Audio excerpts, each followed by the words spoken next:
Before we get into today's show, let me tell you about HubSpot. If you're hustling in the trenches to build a business or bootstrapping one of your own, let's talk about an AI-powered tool that can lighten up your workload a bit. HubSpot's Campaign Assistant is a game changer for creating marketing campaigns at scale. It quickly turns your key selling points into a cohesive pitch, which helps you deliver knockout emails, ads, and landing pages in minutes. So let Campaign Assistant take care of the campaigns so you can get back to growing your business. Work smarter, not harder at HubSpot.com/campaign-assistant.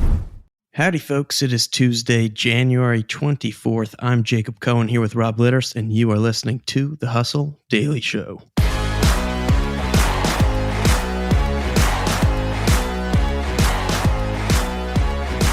Today's going to be a big Apple day. Not a big Apple day like New York, but a big Apple day like the company. I'm just going to say it like it is. On the docket, we've got the lowdown on company shifting some iPhone production to India, as well as some new details on its mixed reality headset, in addition to other news in the VR sphere with the NBA. I know you're going to like that, Rob. Oh, yeah. But first, let's take a look at what else is going on in tech and business world today. And there is a lot, so let's get crack-a-lacking. All right, first things first, Spotify's pressing pause, you might say. CEO Daniel Ek said the company is laying off 6% of its staff. Ek said he's decided to restructure the company to improve its efficiency after its operating expenses outpaced revenue growth by 2 times in 2022. And he also said something we've been hearing from basically every other one of these big tech CEOs that have done layoffs recently. He said, like many other leaders, I hope to sustain the strong tailwinds from the pandemic, but they weren't really able to. I will say, though, one thing I'm excited for is Spotify's upcoming annual Stream On event in March. Ek said he's excited to share updates at that event that'll make it clear 2023 is a year of steady innovation, unlike anything we've seen in recent years from the company. Excited to see what he means there. I mean, do you think he's talking about audiobooks? Audiobooks was, I think, really their big announcement at Stream On last year, and he might have some interesting updates on that. I hope he does, because Spotify's audiobooks offering is still in a very bad spot right now, with the company still basically refusing to accept payments through Apple, which means it's still nearly impossible to buy an audiobook on Spotify on an iPhone, which is not good for them. Not a good And look. at the same time, Apple has been full steam ahead on their own audiobooks offering. They recently announced AI audiobook narration for authors. I had not heard that. Do you know of an app called Readwise? No. If you read with a Kindle, you can send all of your Kindle highlights to Readwise and it'll like organize them for you. And they just launched an app called Reader. And it's basically like a pocket type app where you can just like save articles for later. Sure. But they have the ability to listen to it. They have this AI capability where you can just like play any article. And I know that it's them that created this because the articles that I'm saving don't have kind of like a listen to option on the actual site. So it's definitely Reader that's doing it. Interesting. And it's pretty good. It's not like and he went to the store. Like it's not like the robot narrator that you probably would have expected. It's pretty good. So I'm optimistic for Apple there. Yeah. And speaking of AI narration, yesterday was a big day for AI news. Microsoft expanded its multi-billion-dollar investment in ChatGPT maker OpenAI. In a memo announcing the move, the company didn't say exactly how much the investment is worth, but Semaphore reported earlier this month that the company was in talks to invest as much as $10 billion in OpenAI. In said memo, Microsoft confirmed it's going to deploy OpenAI's models across its consumer and enterprise products. It said that OpenAI's innovations have captured imaginations and introduced large-scale AI as a powerful platform that it believes will create transformative impact at the magnitude of the personal computer, the internet, and mobile devices, and the cloud. So big statements there. In other news, though, far more important AI news. In today's newsletter, we link to a collection of $300 or so Italian ugly sweaters that are invisible to AI image recognition software. This AI thing is really crazy. I feel like I haven't been as interested in it as I should be. I think when I'll get into it is when I can really understand. There's actually an episode of Marketing Against the Grain, shout out Marketing Against the Grain, that's about ways to get ChatGPT to work for you. I forget what the title of the episode is, but it's like 6 or 7 ways to delegate to ChatGPT. And I need to listen to that. I think that might get me excited about it. For sure. All right. And in other news, Amazon plans to significantly expand its use of payments platform Stripe under a new agreement. The agreement will see Stripe become a strategic payments partner for Amazon across Prime, Audible, Amazon Pay, Buy with Prime, and more in the US, Europe, and Canada. That means it'll be processing a really significant portion of Amazon's total payments volume.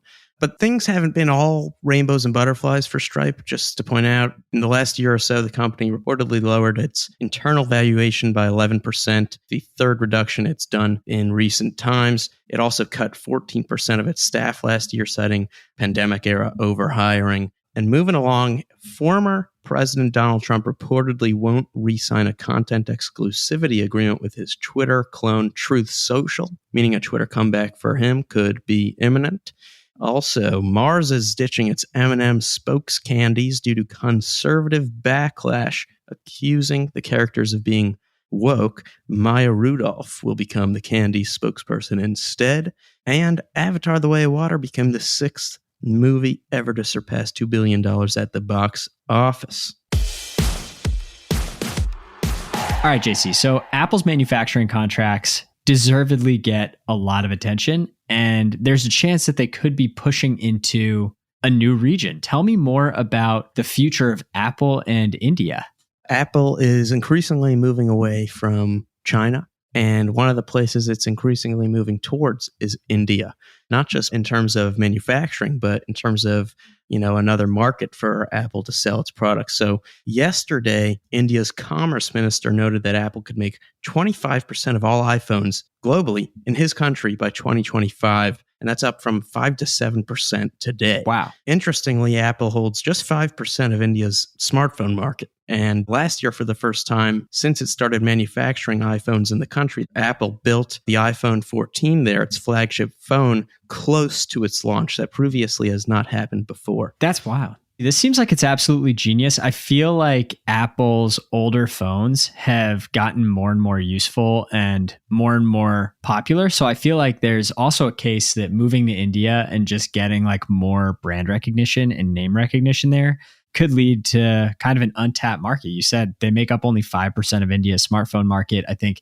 if you ever look at price sensitivity data, you know that India has a pretty price sensitive populace. They are not willing to pay premiums for things. Just ask Netflix. Netflix tried to move into India and got absolutely smoked. Yes. They had a very, very hard time in India. So why is Apple moving there? What are the kind of factors that are playing into this? Yeah, so doing so could help reduce the price of iPhones in the country. And that could help increase Apple's market share there as a result, which would be great for the company. But the better question to ask probably instead of why India is just why not China?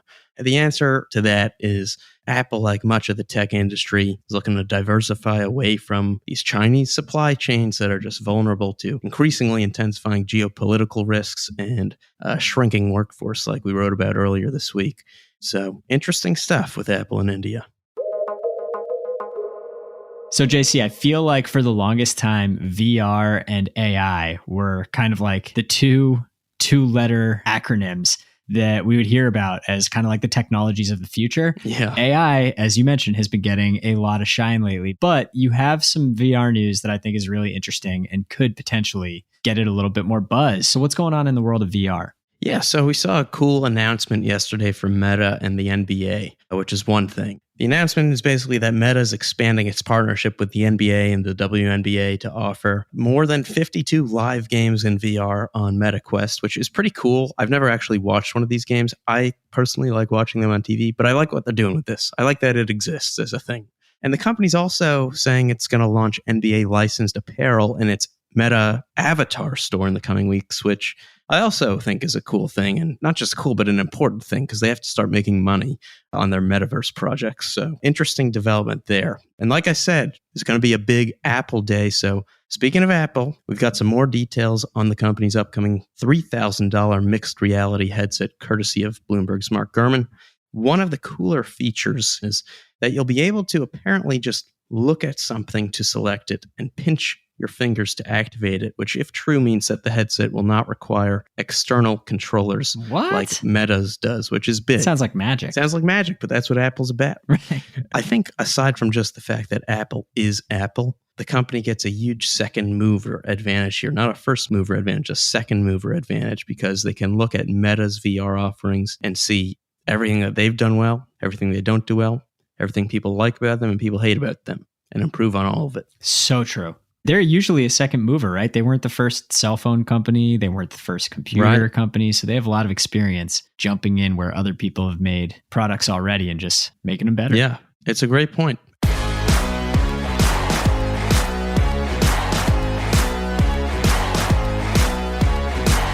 All right, bada bing, bada boom. That's going to do it for us today. Thanks for tuning in to the Hustle Daily Show. We're a proud part of the HubSpot Podcast Network. Our editor today is Robert Hartwig. Our executive producer is Darren Clarke. We've got a lot more tech and business coverage in our newsletter. If you're not subscribed, you can go sign up at thehustle.co/email. Hope you have a terrific Tuesday. We'll see you tomorrow.